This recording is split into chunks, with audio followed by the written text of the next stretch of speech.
This is an aggressive motorcycle but not an intimidating one. You can easily hop onto it from a KTM 390. You can find yourself upping the pace in an instant.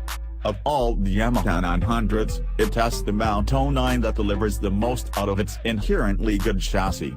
This is a motorcycle that you can be very aggressive, or even rudimentary, with, but the chassis has the ability to absorb it and not hamper progress.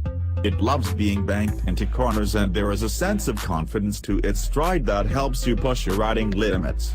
It feels sharp on the brakes, the throttle, and to every single riding input, but without once feeling oversensitive and migraine-inducing. The Mount 09 seats you in a delightfully aggressive riding posture that has, thankfully, not demanding on any aspect of your anatomy.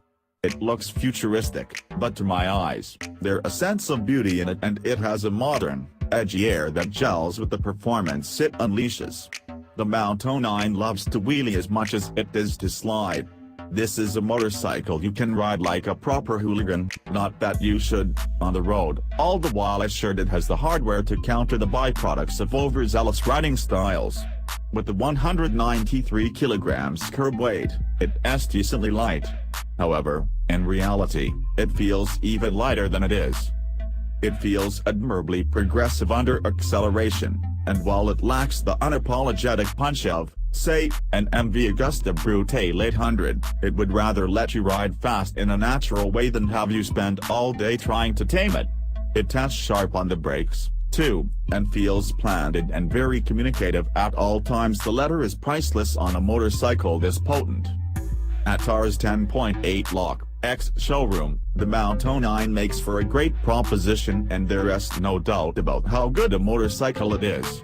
True, the Triumph Street Triple RS makes for far better value, and it even comes at a lower price, but the Mount 09 presents a more lively, happy nature that I find very endearing. It may not have the same quality of suspension, brakes and tires as the Triumph, but it has bags of character and soul. A comparison review is brewing in our heads already. All we need, now, is a bike from Yamaha.